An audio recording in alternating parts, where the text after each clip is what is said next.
Hawkers? What's going on, Hawkers? Got one life, live it. What's going on, Hawkers? What's going on, Hawkers? Got one life, live it. Live it. Live it. What's going on, Hawkers? Live it. Live it.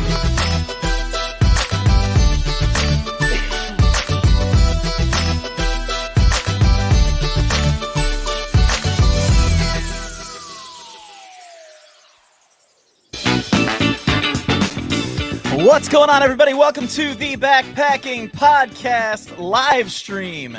I am here with my good friend, your mom's favorite podcaster, Jeremiah Stringer. How you doing, man? I'm doing fantastic, man. Ready for another great show tonight. Ready to have a good time. Man, so you were in Chicago this weekend. Yeah, we did a little traveling, man. We downloaded the little Divvy Lift app, rode bicycles around Chicago. Had a lot of fun. Nice. Yeah, there's still a lot of stuff closed because of COVID, but it was still a fun time. Yeah, I used to live about 45 minutes north of Chicago. So I used to go down there quite a bit back in the day. So as soon as I got in that traffic, I decided I could never live there. That's a no-go, bro. You know what the secret is to driving in Chicago? And people who live in Chicago will tell you this. The secret to driving in Chicago is as you're driving, you find the most expensive car and you cut it off. Why is that the secret to driving? Because they do not want to ruin their car and they will let you in every single time. You can get anywhere you want as long as you find a really expensive car and cut them off. Seriously. That's a solid life advice. That is truth, man. That is stone cold truth right there for you. I got to go backpacking this week, man. After my injury, it's the first time I got to go out since I jacked up my knee back in January. Oh, congratulations! And where did you go? I went out of heaven, the Red River Gorge. So yeah, it's just an overnight, but it was just like I got to go out and sleep in my hammock, you know. So it was pretty awesome, just getting a chance to finally get back out again after basically sitting at home all the time. I was getting really sick of being at home all the time. Yeah, the jacked up knee, bro, but fully recovered, ready to backpack. The secret to driving in Chicago is THC. There's a lot of that going on in Chicago. Yep. Yeah. So last week we had David Gray on here. Yeah. Fantastic guest. Was awesome getting to hang out with him, and we got a chance to see some of his photography and had a lot of fun with that. And tonight we're going to keep that theme going. With a professional full-time photographer, a guy who actually a friend of ours just sent a message to me, said, I wish I could watch it tonight. He's one of my all-time favorite photographers. And so that's coming from let me go look on here real quick, because I want to make sure I tell you who this is, because you're going to be excited to hear that they made this comment. It's coming from Serial Photog. Oh, yes. You know what? Whenever I was watching Dave, who is our guest tonight, I was watching his YouTube channel. I was like, man, after hanging out with Adam, who is Serial Photog, yeah, he really reminds me of Dave. Oh, so maybe, no offense, Adam, maybe he was fangirling. I don't know. Life goals. Yes, goals? Maybe. Is that what this is? Life goals.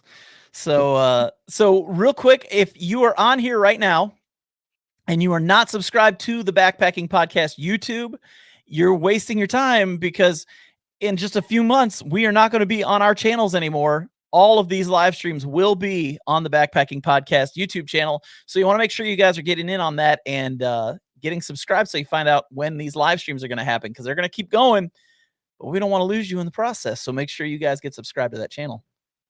Love it. Thank you, yes, John. And I think that's all we need to talk about before we bring on this guest that we've got tonight. Yes, Mr. Dave Morrow. Somehow, some way, there is people out there that can they're just so great at photography that they can literally do it full time. And this happens to be one of those people. Also has his own YouTube channel, which I highly suggest you go check out. Go ahead. And not only is he a great photographer, he loves photography so much, he's got online PDF lessons that you can get for free. And if you're subscribed, he will send you updates and other lessons as you go along. So I just subscribed today because I didn't know about this. I got on his website, downloaded every one of the PDFs. And within the first 5 minutes, I felt like an idiot that I hadn't thought of half of these things before I read it from him. So he has got some great material that you guys need to check out. So let's go ahead and bring to the stream Mr. Dave Morrow. How are you, man? Good. Great to be here, guys. Thanks for having me on. Yeah, man. So you're like our first, I guess him and Skirk are kind of like pseudo celebrities, right? Is that fair to say? Yeah. Well, are you cool with being ranked up there with Skirka? I mean, I'm not at his level for backpacking by any means. At least as far as trips under my belt, he's got about a decade on me. Yeah, he's done a little bit here and there, I think.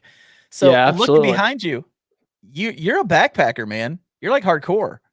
Absolutely, yeah. I live a lot of my life out of a backpack, and there's nowhere else I'd really rather be besides out in the wilderness, taking photos and just exploring. Just the sense of adventure, man. It's awesome. That's Can you awesome. take us through a typical week in your shoes? Give us some context and tell us a little bit about like what your life and what your business is about. Absolutely. I'll take you through a boring week, and then I'll take you through a backpacking week. How about that? That sounds good. We'll do the backpacking week first, though, so it's more exciting. I love it. Yeah, so for backpacking trips, I'm always just trying to look at topographic maps. I use just Gaia GPS, and I'll just go into different mountain ranges on Gaia and kind of just overlay it with Google Earth and just try to generate ideas for places that I think would be cool to visit. And they don't have to have trails to them. They can. It's not a bad thing. But I just want to look at the landscape and be like, man, that place looks cool to get into. Let's figure out how to get into it. So I'll just design a route, some of it on trail, some of it off trail, pack 10, 15, 20 days of food, and head out and see if I can get into the area. And at that point, I don't really have like a schedule of, I got to stay at a camp this day or this day. I like to just stay wherever I sleep for the night. You know, I go into wilderness areas where there's not designated camping. So it's not like you have to sign up and check into a motel camp spot every night. And then from there, I'll just kind of play it by ear and see what unfolds and get up every day, do a lot of hiking, do a lot of scrambling, bushwhacking, just trying to get into cool locations that are not only fun to hike through, but also fun to take photos of and just kind of let it fly and see what happens. A lot of the times the trips fail because it tends to be really hard to get into areas that are extremely high up in the mountains with no online information about them. So sometimes I'll get there, sometimes I don't. And that's just kind of how the trips go every time. Sometimes I come back with lots of good photos, sometimes just one or two. So which came first, the photography or the backpacking? The photography came first, but they both kind of morphed into the same thing over time. So like I was taking photos, but they were kind of just boring, like going to drive up locations, which is fine. Like I'm not dissing anybody that does that because it's a blast when you're doing it. But I have this thing in my brain that always wants to like level up to the next adrenaline rush. So after I got used to that, I was like, okay, how do I keep escalating this to the next thing? And eventually it was just like, well, if you're not living out of a backpack trying to get into new spots, then the rush is not there. So it's like a drug addiction, but it's for backpacking. So the photos came first, but I don't think I would still be doing photography if I didn't get into backpacking because the mix of both is what makes me really like it. That's awesome. Well, I'll tell you what, we need to get to know you a little bit better. So we're going to play a little game called Rapid Fire.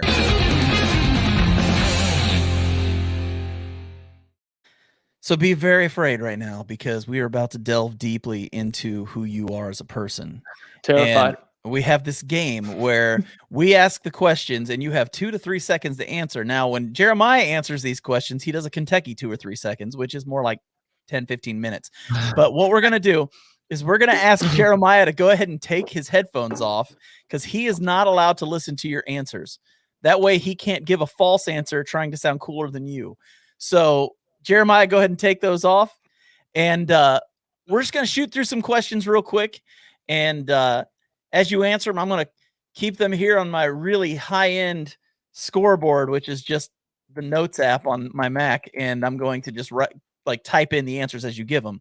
So first question, what is the most exotic location that you have ever visited? The mountains out in the middle of nowhere in Washington State. Nice. You want like a beach location, like with a little tiki bar or some shit like that? Oh no, just something as exotic as you can find. That's as exotic as it gets for me. I like to be out in the middle of nowhere as far as I can from people. That's my definition of exotic. That works. That works. So how often each month do you get into the backcountry? I say I spend 6 to 7 months a year living out of my backpack. The other few months are spent at home building my business. Perfect. Now, what is your least favorite location or trail that you've ever been on? Anything with a lot of people that's wider than like 6 feet and has horses on it. I'm just going to put anything with a lot of people or horses. That's great. What's the longest flight you've been on? Not that long. I mean, probably like 10 hours or something down to Patagonia in South America. Very cool. And what's your next big trip? Not sure yet. Probably within the next month, I'll decide. Something in the Pacific Northwest, maybe Northern California. Very cool. Okay, so we're going to let Jeremiah get on. We're going to find out if Jeremiah is as cool as you are. So, probably way cooler. We'll give him the thumbs up that he can come back on. We'll see what happens here. Yo. Are you ready, Jeremiah? As ready as I'll ever be. You know how this goes. Yeah, let's find out how you do on this one, man. What is the most exotic location you have visited? Backpacking or just in general? Yes, backpacking. Exotic location. Well, this wasn't backpacking, but we were hope that maybe it'll disqualify. We were in Ecuador in Baños in the middle of the rainforest. I was risking my life because I didn't take the malaria medication. So that was fun, but I got a wife out of it. Well, I mean, she's not Ecuadorian for the record. Spent a week in Ecuador and brought a wife back? Is that what you're saying? Not a wife or still one or anything. I proposed there in the rainforest. I've heard your wife's accent. It is definitely not an Ecuadorian accent. It's very Kentucky. So Kentucky. How often, hey Jeremiah, how often you get into the backcountry? Hopefully at least a couple times a month for 2 or 3 days at a time. Okay. What's your least favorite location or trail that you have ever been to? Wow, that's such a hard question. I mean, probably pretty much any road walking that I do on any trail. Any road walking? Yeah. Fair enough. So what's the longest flight you've been on? For backpacking? Just period. I don't know, maybe 4 hours, something like that. 4 hours. Okay. And what's your next big trip? Oh, I'm going to do a section of the Sheltowee very, very soon for 4 days. Okay. Where's that at? Here in Kentucky. Nice. Hey, yeah. It's not a very big trip. I would love to go backpacking in Kentucky. I've never backpacked down there. Oh, come on down, baby. Dude, you got to come. Kentucky, bro. It looks beautiful. It is. It is. So Jeremiah, you want to hear like how you rate next to Mr. David Morrow? Can I add on to the big trips I'm planning?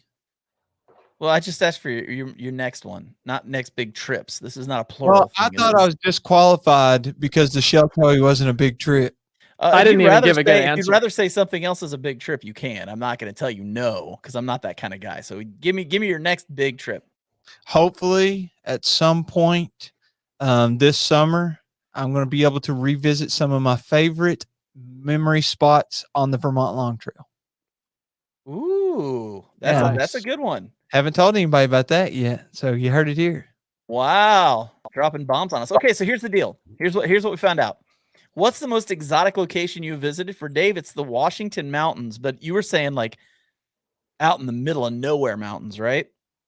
Yeah, there's fortunately a lot of places in Washington that take 4 or 5 days by foot, 2 or 3 of those being off trail.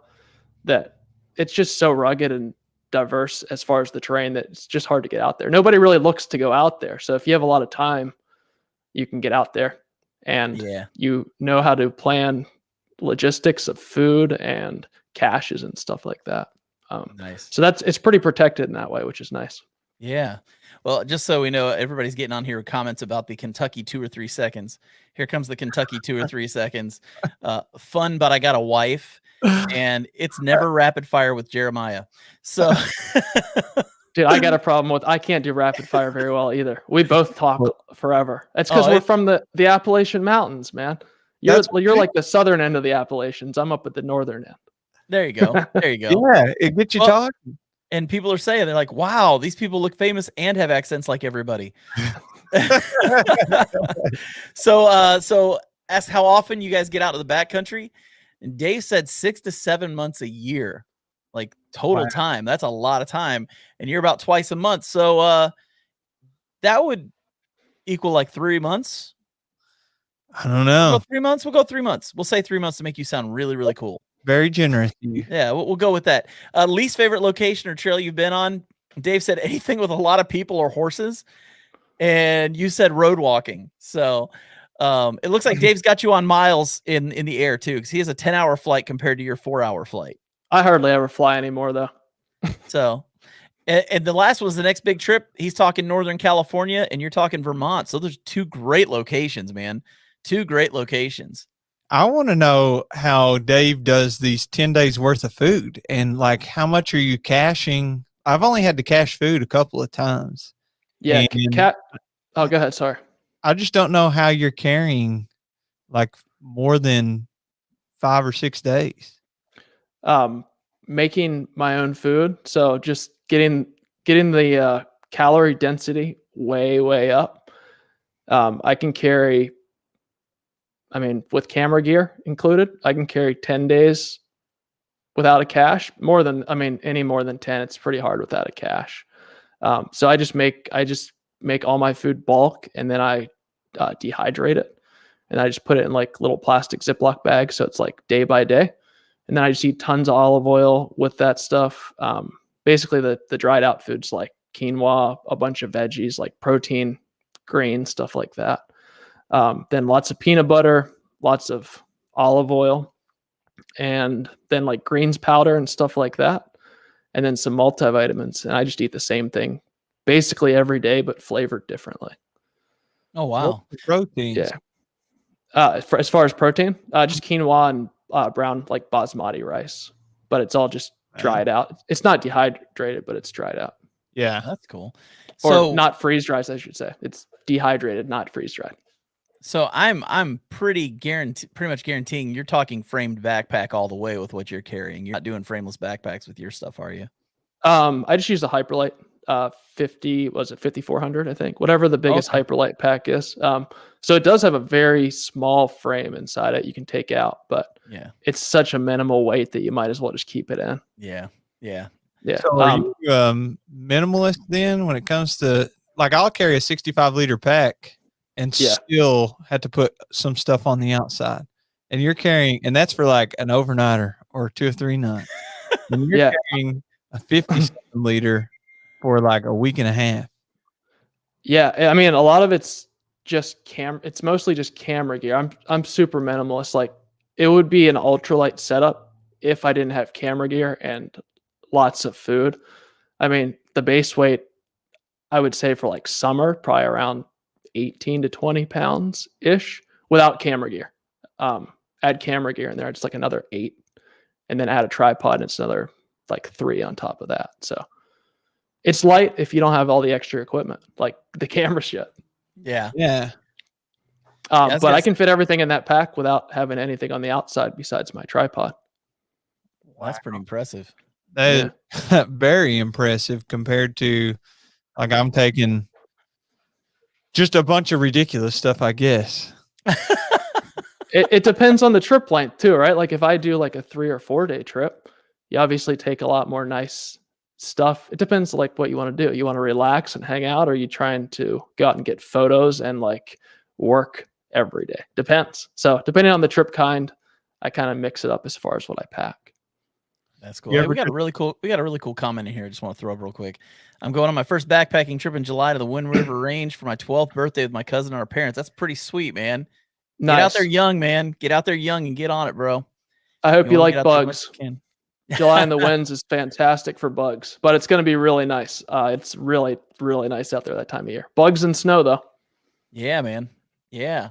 So, okay, so I went online and I looked through your photos. I guess it was a month or two ago when we first got in contact with each other. Yeah. And man, your stuff is incredible.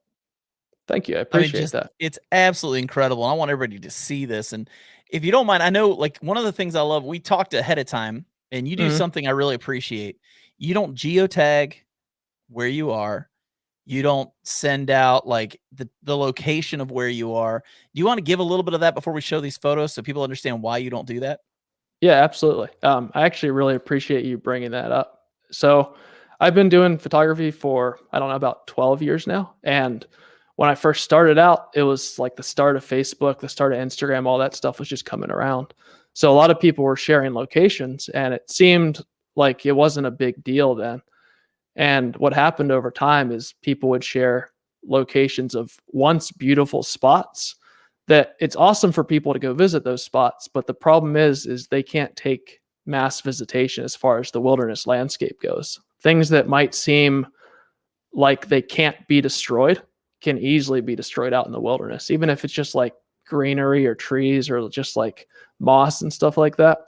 And the problem with sharing locations is not that I don't want people to go see this stuff. I think that's great. But if you share every location you go to, once people get past that beginner stage and they want to design their own trips to all these cool places, they're not going to have any new places left that they can go like figure out where they want to go and be in solitude and kind of figure out the trip on their own. And there's so many, like if you're a beginner, there's already so many locations for people to go. You can just go Google whatever you want. And you'll find a million locations you can go visit. But the problem will be in the future, the person that gets to intermediate or really high level of backpacking, they're not going to be able to have a true wilderness adventure if everybody just keeps sharing locations like that. So I think it's cool if you want to share with one of your buddies, like, hey, this is a cool place I found. Just tell them in person or take them there on your own. Yeah, go together. But as soon as a location gets loose online, you don't know how many people are going to see it or visit it. And the problem is that I know I ran into when I started backpacking, you don't really know what you're doing. So you'll make mistakes that destroy areas, maybe not in a bad way, but this adds up when there's like hundreds of or thousands of people visiting it. So it's just about protecting the wilderness for the long term is why I don't do that. And the longer people get into it, the more they will see this unfold and the more they'll be like, oh, I can see why I shouldn't have been sharing locations when I started out. But it's hard to see when you just get started. And it's also a really good, like, I want to share locations with people. Like I have like this feeling like, yeah, I want to show everybody this, but you just can't because it'll just destroy it. Long-winded answer, but that's kind of the gist of it. Hike with Mike's on here says, I like when folks do not give out locations of where you are. You advertise it and then it gets ruined. That's why I rarely mention where I am. Somebody said, I like the Eagle song. Call someplace paradise, kiss it goodbye. Absolutely. That's a good one. I never knew that was a line of theirs, but that's fantastic. Yeah, and then you've got another one here. Geotagging, the best way to screw up a beautiful place. Absolutely. First world mass visitation problems. So it's not really first world because it destroys like something that's been evolving for 1 billion plus years. So it was there before any first world, second world, third world. It's the real world. And if you destroy the real world, we'll never get back or be able to visit what it once was. So not first world, everybody's world. Yeah, that's a great way to put that. I appreciate that. Let's go ahead and look at some of these photos. Is that okay with you, Jeremiah? We go ahead and do that? And for those that are listening, again, you can watch it on the Backpacking Podcast YouTube channel. But I'm sure that Dave will kind of describe what's going on in the photos and then some context behind them and then some theme that he's going for, something along those lines. But take it away, Dave. John, he picked out this first photo. And John, you care to tell us why you picked it? Yeah, what I tried to do is I went through everything that you had online because dude, every time you're a nice guy. Every picture I saw, I was just like, how does it keep? everyone is good. It's just, of course, I'm thinking to myself, well, he's not gonna put the bad ones online either, but It's a great these are point. fantastic pictures. But this one I love because when I saw this, the first thing that went through my mind was like J.R.R. Tolkien. And I thought of like The Hobbit and all of those, because it was just like the detail in the trees and just the colors and everything. I mean, what was it that made you take this? Because I see stuff like this and I don't think to take a picture of it. Like, Yeah. what was it that went behind this? So I guess anybody that gets into photography will kind of know this. Like, whenever you're taking pictures and then you look at your own photos, like I look at this photo, I'm like, that's a garbage picture. But over time, you slowly, like, the only way to get better is to take a bunch of pictures that you think are garbage and continuously put them out. And slowly you'll get better and better and better, even if you still think they're garbage. So when I'm looking at this, like, what really ties me to images is the trips that went with them. This was on a 10-day trip down in the canyons of Utah. And within the canyons, you get what is called reflected light. So if you're walking in this massive canyon, the sun will shine off one of the canyon walls, and then it'll reflect off onto everything else in the background. So you'll get all this detail on all the trees that looks really cool. And that's just reflected light, partially hitting like where you see the tree trunks, and it's a lot of detail. That's all reflected light. And then you also have some sun shining down and hitting like dappled parts of the different foliage in the foreground and stuff. So anytime you have like light within a scene, if you have direct light on the whole scene, it's really hard to have a sense of depth within the image. But if you have what's called like dappled light, how you can see it's just touching different specific areas, and then it's dark in other areas, that provides your eyes with a sense of depth, because they can kind of see that things are on different planes from foreground to background. And it just helps a lot with that. So that's like one of the things you can do when setting up shots is look for dappled light like that. That's not too harsh. Wow, it's beautiful. Let's check out another one if you're cool with that. Yeah, go for it. This one right here. I'm a big mountains fan, and that's just beautiful. Nice. That's from the Canadian Rockies, which I think that spot's probably pretty popular now. I took that about 6 or 7 years ago, and I went up there with my dad, and we went backpacking out there, and it was probably the worst bug pressure that I've ever felt in my life. But the views are really beautiful. Those peaks just rise up, as you can see, out of the middle of nowhere from that lake. So we were doing some backpacking, and then we did some camping out there. It's not a very long hike, but some pretty beautiful locations. So it's perfect to take my dad out there. Yeah, the sky is just perfect. Yeah, man, those kind of days are so nice for backpacking. It was probably like, I don't know, 60 highs that day, and like freezing-ish at night, which I think is like the ideal backpacking temperature. Yeah, it's the best to sleep in anyways, I think. Absolutely. Yeah. So, well, here's another one. And this was the one I actually talked to you about this one before we got online here with everybody else, but I want to kind of talk about what we were talking about before. When I looked at this one, a lot of people, when they do nature photography or landscape photography, they always make the water look like this big white swoosh. And it never, to me, looks like water. I mean, it looks cool, but it doesn't look like water. And you've been able to actually make the water just look like water. And to me, it just caught my eye. And I thought, for one thing, the landscape itself was amazing with the light in the back and the way the clouds are and everything. But how did you get it to look like that? Yeah, good question. So I get where you're coming from with the really silky, smooth, long water that kind of looks unnatural, which can always be fun to do. But whenever you're taking shots of water in any landscape, or it could be clouds or anything that's dynamic or moving, a lot of times shooting at much shorter shutter speeds, like a 10th or a 5th or a half of a second, will show a lot more detail in the water than taking a shutter speed or exposure time, whatever you want to call it, of like 30 seconds, because the 30-second exposure just averages everything out in the scene. So it becomes like one big blur, like you were talking about with that white kind of blurry averaged water. So whenever you shoot at shorter shutter speeds, you get a lot of color and detail that's reflected, because all the colors aren't averaging together over that longer exposure time. So that can be a big help. I'll often take multiple different exposures of the same composition. One will capture the whole scene, and then I'll take a few more that just concentrate on whatever's moving in the scene, and I'll mix up the shutter speeds just for that part of the image, so I can overlay them when I get home, and you can just blend them together in Photoshop, which gives you what you're seeing right there. So everything's natural. All the colors are natural. The scene's natural, but you kind of combine different things that you couldn't do in one single shot in camera. It's a beautiful shot, that's for sure. Absolutely beautiful Thanks, man. shot. You're getting Yeah, a lot that of was really cool comments too, just so you know. You got the light in this picture is beautiful. He makes water look like water. I call him photography Jesus. You've got it looks like Mordor in the background. that was in And, beautiful it- photos. that's up in the highlands of Iceland, and I just complained about giving out GPS locations. That's not really a GPS location, because have fun finding that in the highlands of Iceland. It's a pretty massive place. But if anybody wants to go backpacking in some pretty wild landscapes, the Iceland highlands are unbelievable. Just volcanic rock mixed with that lush green, mixed with mountains and snow and everything else, along with glaciers. It's unbelievable.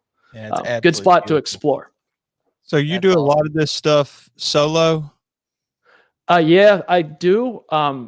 It's really hard to, like you guys know this, it's the communication and the background of lining up trips with people and then finding people that you mesh with just takes so much time that most of the stuff I just do solo.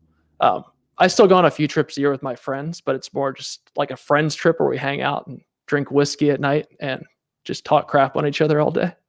That's But great. like the photography stuff, I just do by myself. And That's when you do the solo, have you gotten into any like super hairy situations where you're like, oh, I'm by myself. I wish I wasn't by myself.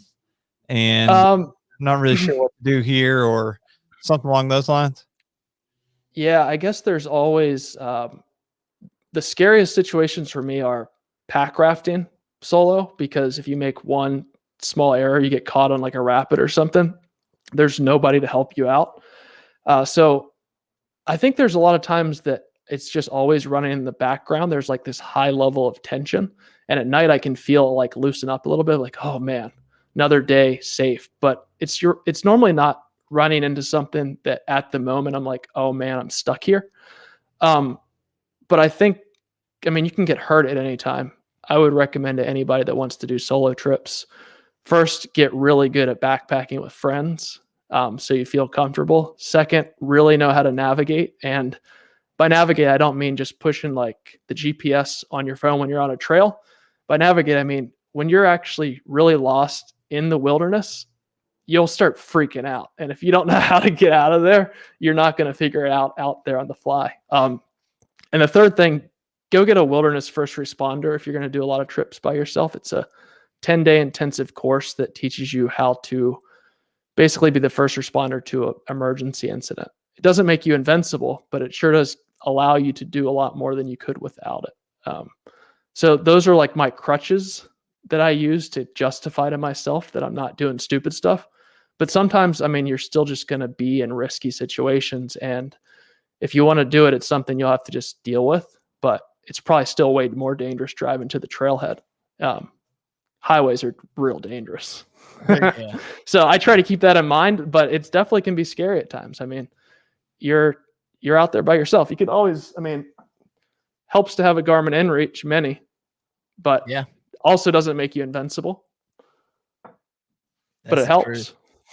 That's the truth. Well, let's take a look at another one of these photos, man. This one I love just because it's that thing where you can see this with the eye a lot of times, but it seems like when you try and take a photo of this, it's hard to get what you've got here, where you can see all the different sections of mountains just kind of fading to different colors. Yeah. So one of the things that I got better with over time, and I'm still trying to get better at, whenever you're taking images, like we were talking about depth and dappled light before, showing like 3D to an image, whenever you can separate out colors, even if they're very small differences in color. So you'll notice at the very bottom right, it's a very dark, like bluish color. And then as it goes back in the scene, it gets lighter and lighter blue. Now, if you can shoot that in the field, it's great. But when you're editing the photo, that's also going to help to give some depth to the scene, because you can see all the different layering. If I would have kept all the color and light exactly the same, it can be really hard to tell that you're actually looking back into a landscape and that everything's not on the same distance or plane as you are. So creating depth through color and variation in light is something you just slowly learn over time. And it's something that, like, I guess my eye just slowly becomes accustomed to editing and shooting a lot more photos. But I think it's like a learned thing you kind of get used to over time. Definitely not like a natural habit, at least what I found it to be. If you saw my photos from 10 years ago, you'd be like, dude, you're not coming on this show. They're horrible. I was wondering, like, I assume that you're in your mid 30s from watching your videos, is at least what I thought. And I didn't know when the whole photography journey started. And then at what point did it kind of like actually start coming to fruition? You know, like you went from being an amateur to actually, hey, this is no longer a hobby. This is a passion, and I can actually live off this and my stuff. You look back at it. I don't know about you, but anytime I look back at the things I first created, I'm like, oh, wow, that sucked. And then now, well, I'll probably think it sucks, you know, whenever I've been doing this another 20 years or whatever. But how long did it take you to actually get to that point and no longer be the amateur? That's a really good question. I guess I look at it more of like, I still don't think I'm there yet. Like, if you were to ask me if I have professional level photos, I would tell you no. But I guess that's what keeps me driving to get better at a constant rate. But I guess as soon as you can teach people something or show somebody a path or a way to do things or provide somebody with art that they like, as long as you have enough people that like your stuff, you're technically a professional to some people, or maybe not a professional, but you could be an expert. I guess when I first moved out to the Pacific Northwest, like 10 years ago, I moved out here first because I was doing aerospace engineering. I was building airplanes at Boeing, which is like what you fly across the world or the country in. So like these big jumbo jets. And I got out here, I was like, dude, this place is amazing for doing outdoor stuff. So I started taking pictures, and then it just slowly morphed into, okay, I like this, but I'm going to take it up to the next level and the next level. And then eventually it hit a point where I was like, well, what happens if I just jump off the cliff and do it full time? I mean, worst case scenario, I can go back and get another job in the field that I was in. So it's not like there's a huge downside if I take the risk. The positive upside is that if I do figure out how to do it, then I can be my own boss and I can like live the way that I want to and run a business like I want and go backpacking and take photos. So that point hit about 6 years ago where I just jumped off the cliff. Now, when I say jumped off the cliff, I still had savings, like emergency savings. My business was doing pretty well by then, not to the point that it was doing as well as my old income. But over time, it got up to the point where I make a great living now. I mean, I'm not a rich guy, but I have freedom. I mean, I can go backpacking, I can take photos, and I have plenty of money to live the way that I like. So I see it as successful in that way. But I think as soon as you can provide people with knowledge, like I've watched your YouTube videos, Jeremiah, there might be people like Andrew Skirka that know a lot more than you, but you can teach people what you know, and that's all you really need to provide value to people. And as you continue to do that, you'll learn more and more, and you'll get better and better as you keep doing the stuff you like to do. And then you'll have more and more people that are following and learning from you. So I don't really ever judge it as like, am I an expert at this thing yet? I just more judge it as, can I create stuff that people like? And can I teach people about stuff or ways that I've learned to do things? So hopefully that clarifies it a little bit, but still lots to learn, lots to improve upon, and lots to explore. Well, I was going to say, it doesn't matter like how much you have in savings. That doesn't make it any less scary when you jump off the side, when you say, I'm going to go do this. No, there's still the unknown. There's still the unknown. Yeah, absolutely. So, having the savings definitely doesn't hurt because you can make longer term decisions for your business instead of like short term, I need money now decisions. Right. Because I mean, one thing you can sense in businesses when they're trying to make a quick buck, it's a huge turnoff. But when you see businesses that are in it for the long term and want to help people and provide something to people or provide a service, teach, provide art, if they're not in it for the quick buck, like I can sense that in people. And I know that everybody can sense that. So if you have some savings and like an emergency plan in place, you don't have to be the quick buck guy. So it's a lot better chance your business will survive long term because you can make long term decisions. Absolutely. Well, let's get back to some photos because this next one Yeah. is amazing. Of course, you're probably not going to think so, but we think so. That's all good, man. Somebody's got to Way. slam my photos. Yeah, dude. Shot of the Milky Way with the reflection in the water. Beautiful shot. Thanks. So this one was just as the moon was starting to come up over the horizon. So you can see on the left-hand side on that, like the edge of the lake, there's a little bit of light hitting there. So sometimes it's fun to shoot Milky Way under like pitch black with no moon. But the problem with that is you can't really see any details in the foreground. But if you shoot the Milky Way just as like a crescent moon, maybe like a 10 to 20% moon is coming up over the horizon, you get this really nice lighting on the whole scene, but the sky's still dark enough that you can see all this, the stars and the Milky Way and stuff.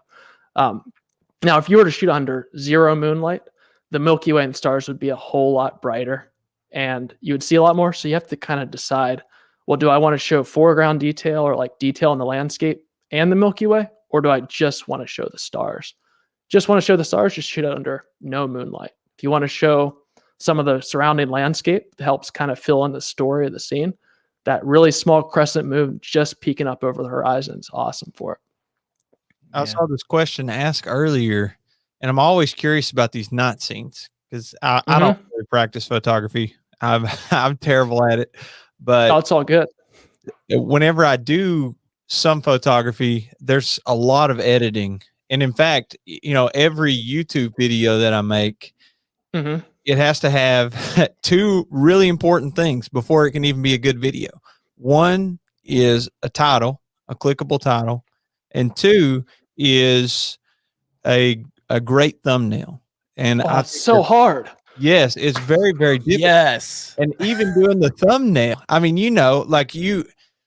for those that don't know, you have like almost 50,000 subscribers on YouTube. So the pain of having to do all of the YouTube back end work that people don't see. They just see you talk on a video because they click and watch it. And I have to edit the photos, every photo I take, and especially a thumbnail. It needs to be great. So how much editing is actually taking place in your photos to make it either look the way you want it or look the way you actually saw it to the naked human eye? Nice. That's a really good question. The longer I've been in the game, the less and less I edit photos and the more strategic I am with each photo edit. So that photo right there, I probably took 15 to 20 minutes to edit it max. But I mean, 8 years ago, I would have taken a lot longer than that and it would have looked way worse. That's a guarantee. So it's like, as you do it more and more, I'm sure you guys know this with like backpacking stuff.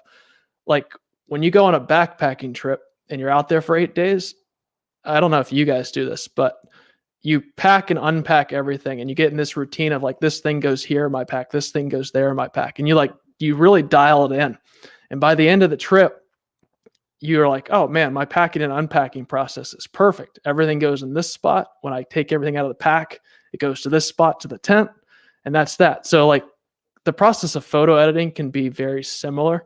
As you do it more and more, you refine your process more and more and it gets cleaner.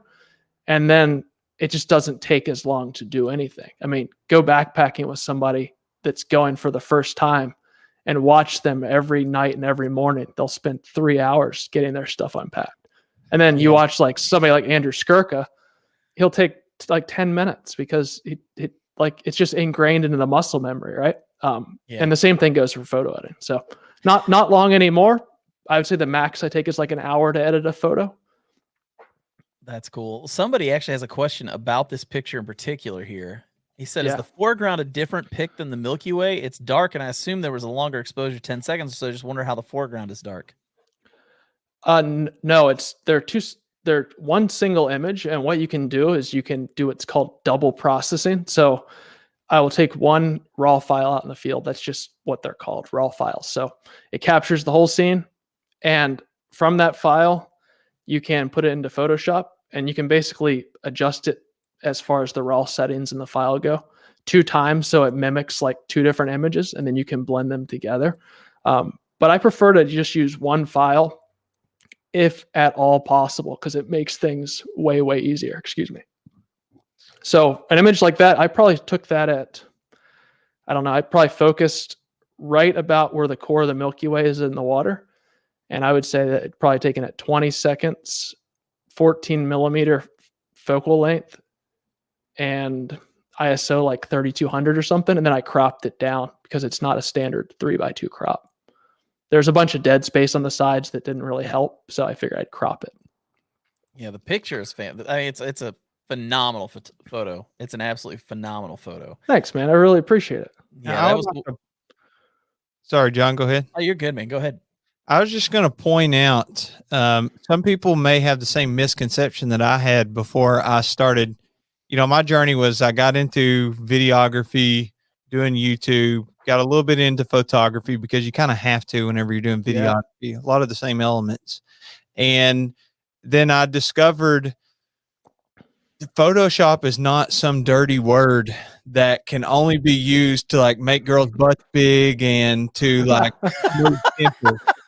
Like Photoshop and all the other tools out there, whether it's Lightroom or something besides Adobe, all those are so powerful.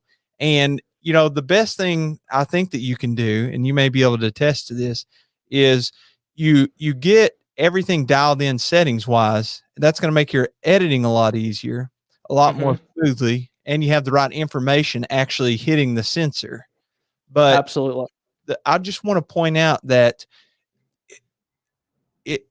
I think that it's unfair to say that if somebody uses Photoshop to improve or enhance a photo to make it look the way they want it to look, which I would consider art, or the way that they want it, or make it look like you saw it, like if you were actually standing there, and make it as true as possible. Photoshop and all those other enhancing tools, they got a steep learning curve. They're hard to use until you get the hang of it, and it's a big process that you learn. And I don't want anybody to think anything less of someone that uses those tools, because everybody uses them, especially you on Snapchat using the filters. Like everybody's using them. Yep. I'll riff on that a little bit more too. So whenever you're using like your cell phone to shoot, like let's say you take iPhone pictures out in the field, what's happening is you're capturing this image and your phone's quickly processing the image so you can just see it right on your screen, right? Now, when you shoot with pro model DSLR cameras or mirrorless cameras or video, what you capture out in the field is just trying to capture the most amount of data from the scene. So it doesn't want the photo to look exactly like it will once you get it back home and edit it. It wants to capture the most amount of data from the scene. So it removes all contrast. It removes a ton of saturation. And the only way to get back what you actually saw out in the field is you actually have to bring it into Photoshop. You edit the raw file. That's whatever you captured out in the field. It's just called a raw file. If you just leave that by itself, it just looks flat and dead. There's nothing to it. It's like video when you shoot it out in the field. It's normally pretty flat if you have to do some processing to it. So you clean it up a little bit back at home. All Photoshop allows you to do is it allows you to basically do 2 things. You can either brighten or darken parts of the image, or you can saturate or desaturate parts of the image or change their color. So you're basically changing the color or the light within specific parts of the image. And whenever you're looking at a photo that looks nice, what the photographer is able to do is draw your eyes to things they want you to look at and take your eyes away from things they don't want you to look at. So by lightening up parts of the image or saturating them, making them more colorful, your eyes will automatically be drawn there. Things that are darker or desaturated, your eyes won't look at as much. So whenever you look at that Milky Way image, most of it's dark and desaturated, but that's the only reason you really pay attention to the Milky Way and you're not distracted by the rest of the stuff. So Photoshop is just part of the game. It's how you get an image from out in the field with a pro body camera to look like it actually did when you were out there shooting it. It just gets a bad rap, but it's just one of the tools of the trade that you need to be an expert at if you want to make professional level images or attempt to make professional level images. And sorry, John, one more thing. Oh, yeah, go for it.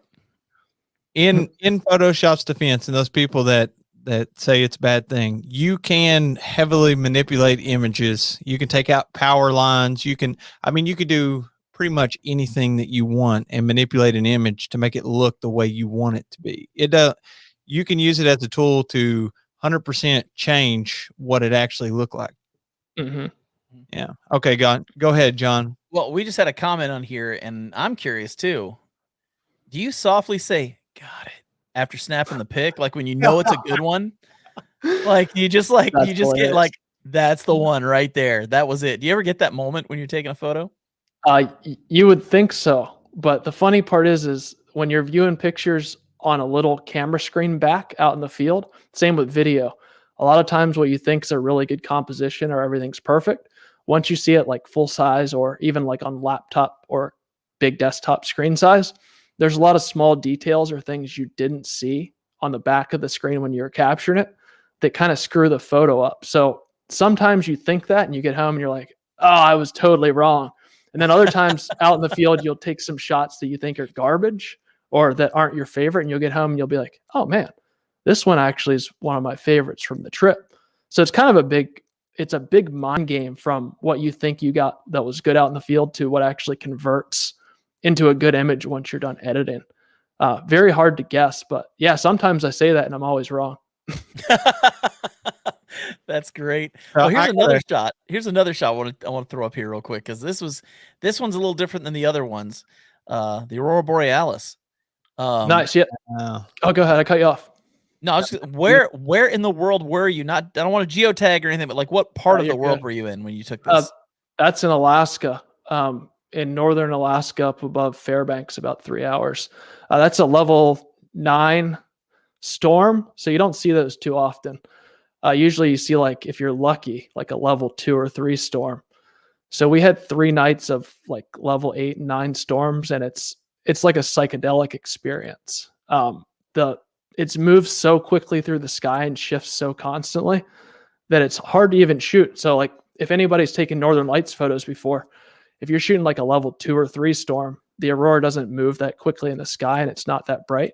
So you might shoot like a 20-second shutter speed. But when it's blasting off like level 9 storm, you have to shoot at like a 1 or 2 second shutter speed because it's moving so fast that you can't capture the detail otherwise. It was about negative 40 degrees Fahrenheit that night, which is probably pretty close to negative 40 degrees Celsius. They're starting to converge at that point, I believe.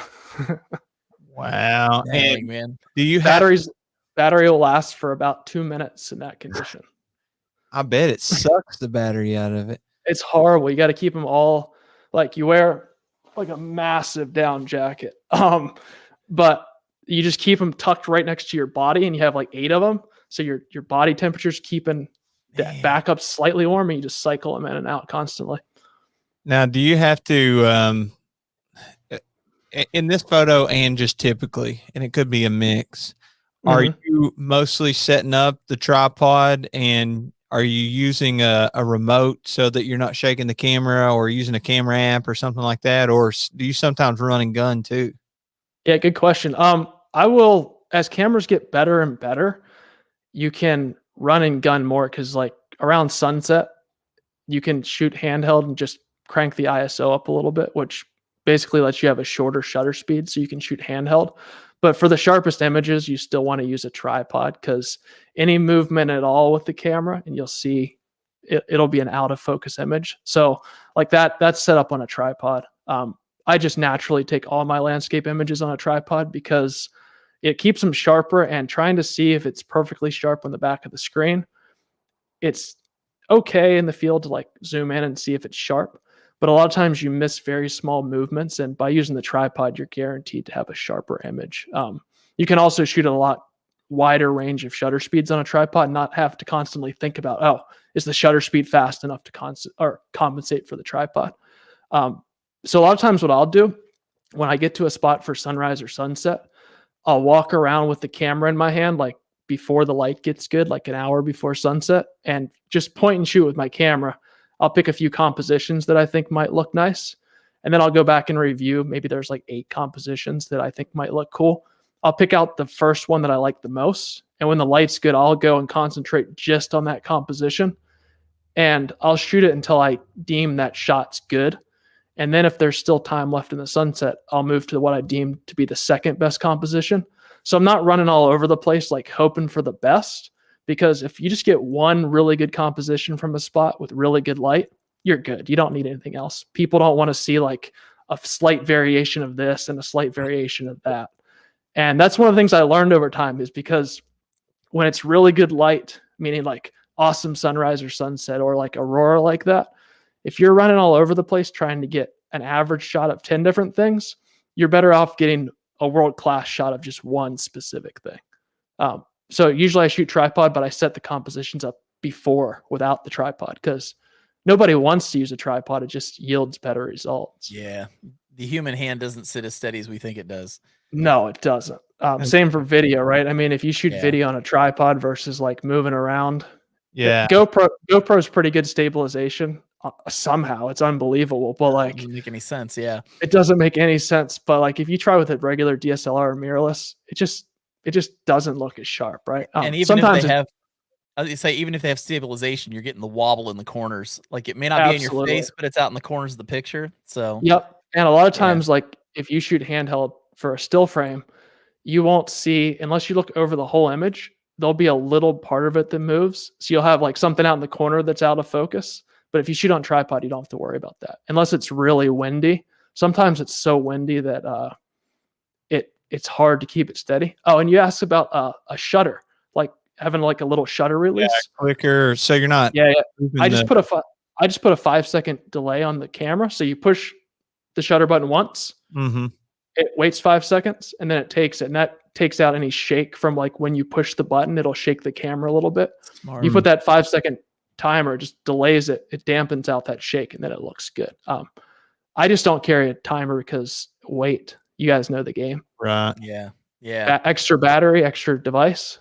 It's a few ounces, dude. I Yes, did it want is. to point out, this could be the teacher in me. I'll make this short and sweet. I don't want to bore anybody, but a few key terms that he's naming there. Basically, like the Reader's Digest version is your camera. It's got a sensor, and there's these little blades that open up and let light hit that sensor. And so whenever he's mentioning the shutter speed, it's like how much time has elapsed between the blades opening, closing, and exposing the light. So it's a combination of your shutter speed and a few other things that maybe we can do an episode talking about exposure triangle and doing images and stuff. But right now, I'd be happy to. Well, here, I got one more picture I want to get to, because we're starting to run out of time. This was the picture for me that was my of all of them. It was my favorite, because when I first looked at it, I thought, oh, that was nice. And then when I blew it up and looked at it, I was blown away. And I'm probably going to show it, and you're going to be like, yeah, that picture's not very good. But I'm still going to show it to you, because I think it's phenomenal. It's fun to talk about either way. Yeah, it's this one right here. And I'm going to make this full screen right now, because when I first looked at it, I didn't look to the very back center where you can see the peak of the mountain in the back. Yeah. And that is phenomenal, man. That's if people want to do some Googling, that mountain in the back's that's the most glaciated peak in the lower 48. The second tallest. The first tallest is Mount Whitney. Yeah. Huh? John, can you zoom in a little bit so that we're full framed on that? That's about, I think that might be as big as I can get it. Let me see. I don't know. No, I can't really. Oh, it's all good. I can't really zoom that in. So that's a massive volcanic, and that blue line you guys can see, that's actually the shadow of the sunset. So whenever you see like a line come down like that over the horizon, you get like the start of alpenglow. That's the shadow of the Earth. So everything above where it's pink, that's just the sunlight hitting. And then that line you see that's blue, that's the shadow of the Earth blocking the sun. And everything below it's just in dark. That's actually one of, that location's awesome. It takes about 5 days to get out into, and it's one of the biggest wilderness locations in the lower 48. I think it's the second biggest, I think. You guys can Google and do some searching. This is more fun than giving out GPS locations. It's like it's like you got to go find stuff on your own. It's in the Pacific Northwest. We're not gonna make it easy. No, it's more fun. You got to find it out. but I love the color in the picture or the photo. I love the color in it. I love the fact that you're looking and then all of a sudden there's just this faint crest in the back. Like you just don't. I wasn't expecting to see that until I blew it up. And if you're on a TV right now, make this thing. You're seeing this full screen more so than we are. But man, that is absolutely beautiful. And the Absolutely beautiful blue photo. and orange contrast. Oh, it looks so good. If I can riff on another tip for photos, something that works really well if you want to make your photos look nice or video, this works for any kind of like visual art, is you can work off of what are called color harmonies. So if you look at a color wheel, you can just Google RGB color wheel. Colors that lie across from each other on that color wheel will normally look nice together. So things that are warm, like yellows, oranges, reds, usually look nice next to things that are cool, like blues, generally blues like dark magentas, cool blue magentas, and they're just naturally appealing to our eyes. So those are just called color harmonies, and you can work that into video. Anything else generally looks pretty nice, so long as you stick with like a few different simple colors. Look at this comment. Yep, giving us homework. Good. Get to work. Man, I love looking at people's pictures and trying to triangulate where they took it from. I don't know. That's fun. I think it's fun. That would be a challenging hike to get to. That is awesome, man. Yeah. So we camped right out where that was taken from. You can bivvy out there. It's windy as hell though. Was up all night. Should have put a camp down instead of a bivvy. That's always the downside of the bivvy. It looks nice and it's great to look at the stars from a bivvy. And then the wind kicks up and you're like, man, I wish I had my tent set up. Yeah. I saw you totally in get duplex, man. But that blocks out all the stars. I know. Unfortunate. Paoli Peak's final answer, Indiana. That's right. That's it. That's that 1,500 foot mountain in Paoli. Yeah, that's it. Lots of glaciers down in there in Indiana. Yeah. Those Indiana glaciers are world famous. They're huge. So good guess. Any more guesses? Oh, someone said Mount Rainier. Good guess. That's it. That was peak. the same guy that said Paoli Peaks. Yeah, so. that's Mount Rainier. All right. So one of my buddies invited me to summit Mount Rainier, in I guess it would be whenever it's passable. He lived in Washington for years, and I guess he summited it a few times. And I'm not super into climbing and bouldering and all of that, but he's like, you can handle it, man. But I think that would be very intense. I mean, I know that you were taking the photo of Mount Rainier, right? Or were you? Yeah, that was taken of Mount Rainier. So you can climb Mount Rainier many different ways. There's very simple ways where you can just walk up, so long as you know basic rope skills and self-arrest with the ice axe. I mean, they take people up there that don't know. They take people up there that don't know any of that stuff. Now you can climb a lot of routes on Mount Rainier that are like world-class climbing, but when you get to the top, you're going to hit like a mass of people. Like it's a busy mountain to climb, because it's easy to get to, but there's a lot of really technical climbing and really easy climbing on the mountain. So you can get everything. Now there's a lot of other peaks in Washington that are volcanoes that are way more fun to climb, in my opinion, with nobody on them. So he probably knows those too, I would guess. I bet you're right. Yeah. I was gonna say Mount Rainier and Mount Whitney are both like touristy. I mean, there's like they are a lot of people that get up on both of those. So yeah, both close access. The radius from the parking lot to the summit is small, so you can run that one, and it's normally a guarantee there'll be people up top.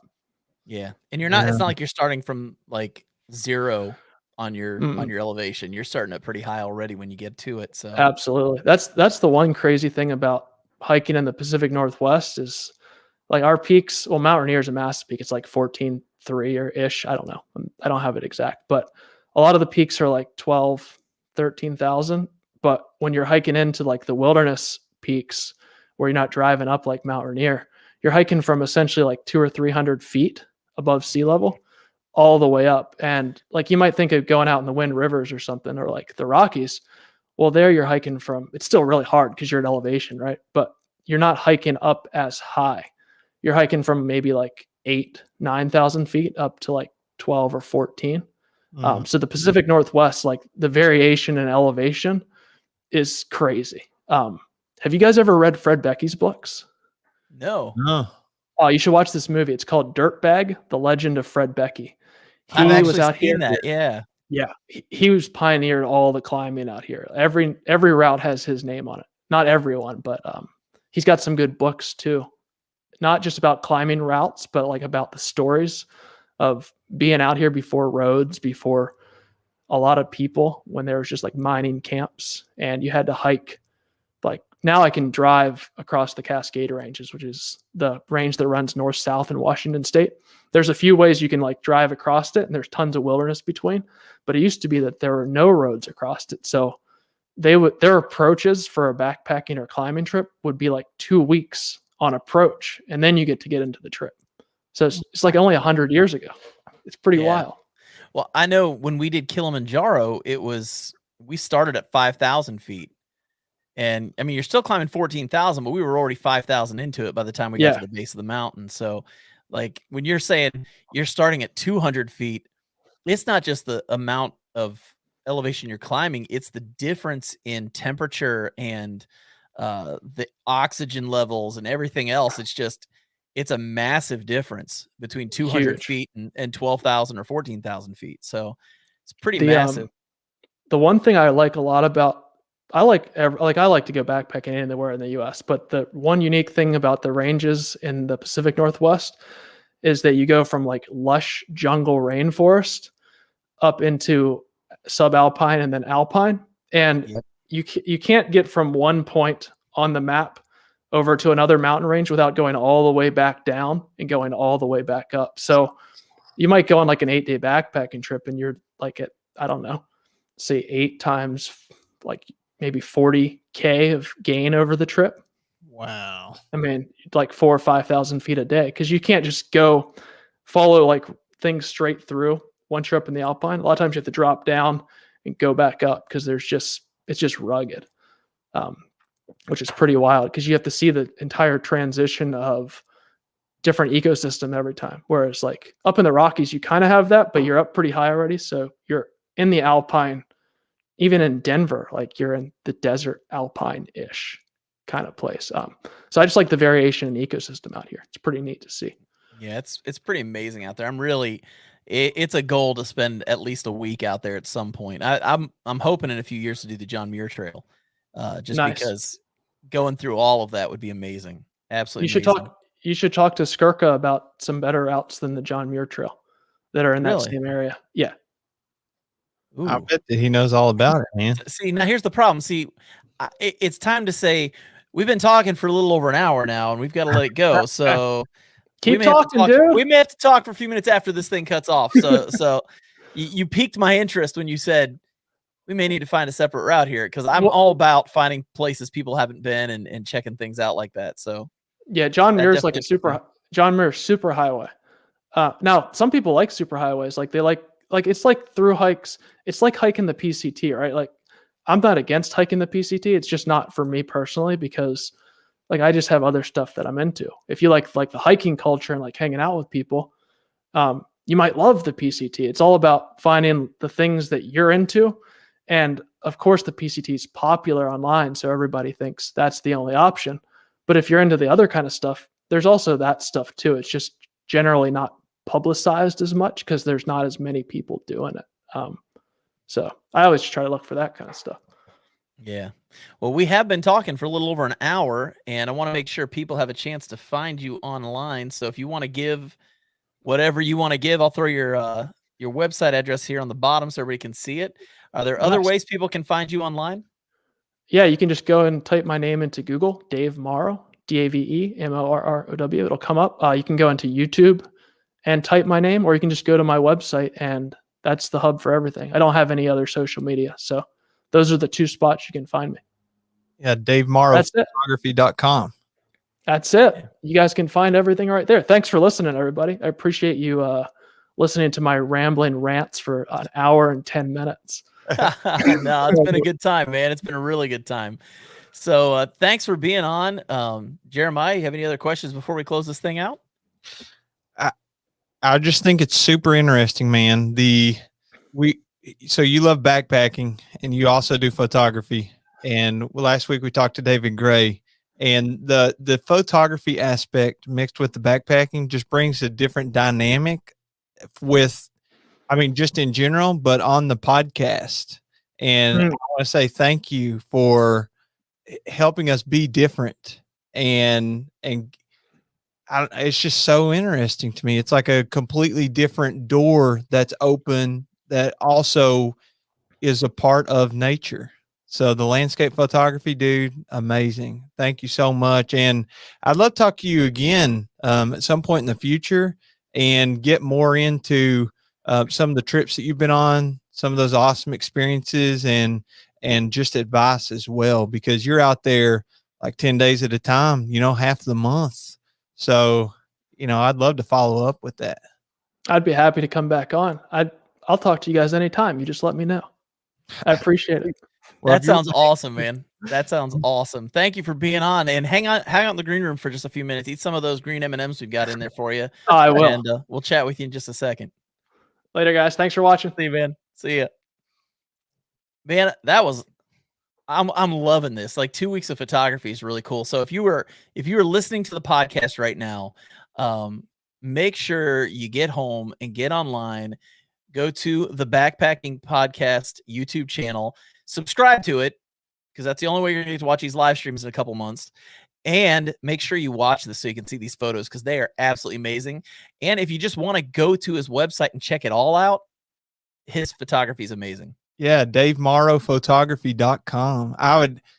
It is breathtaking, bro. It makes me so jealous, but I understand. I haven't put in the time and work and energy, and he has, and it definitely shows, man. It's next level. Well, that's the best part about it, because he did all the work. We get to look at all the pictures, which is the best part, right?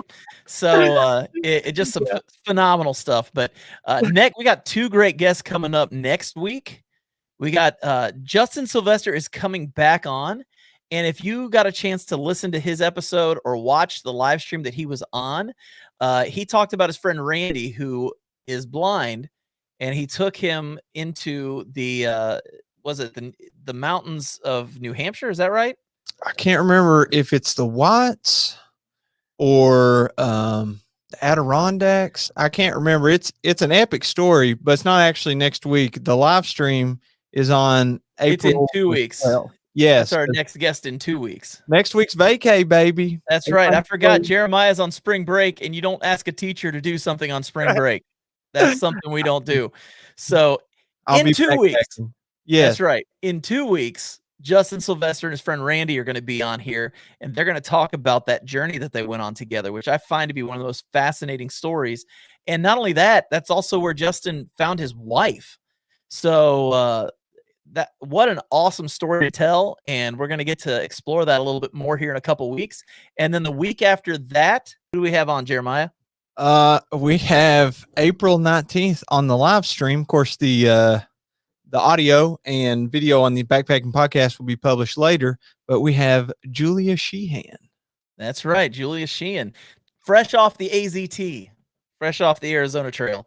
So she did the Appalachian Trail last year, I believe, or the year before. Can't remember which one. It might have been the year before. And she just finished the AZT. She's done a lot of long distance backpacking.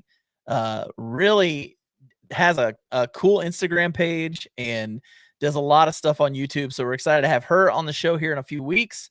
Man, we got a lot of stuff going on. Yeah, it's going to be a fun time, man. Hopefully everybody comes out and keeps joining us. Yeah, and before we leave, I just want to say, everybody who can, Jeremiah crossed 14,000 subs here recently on the YouTubes, and I can't get the man to make t-shirts. So I want everybody who listens to the podcast, who watches the live streams, to get all over Jeremiah so he'll finally make t-shirts so I can wear a t-shirt that says, "What's going on, hikers?" What's going on, hikers? That's all I'm saying. That's what I want, and I want to see it. So Jeremiah, make it happen. Okay. John, I've gone public with this now. So now you have to do it. he wants me to do merchandise, but I just can't will myself into doing it. So Look at Jeremiah. Look at this. Even I'd wear one. Chris Coney, man. yeah, thanks, Chris. He would wear one, man. Like, you need to do this. I'm just telling you. I don't wanna know. get that out. maybe. I We'll got to see get it out of my what- system. Got to get it out of my system. So, with that said, Jeremiah, it's been good. It's been good hanging out. And for the rest of y'all, we'll catch you on the next one. Adios, folks.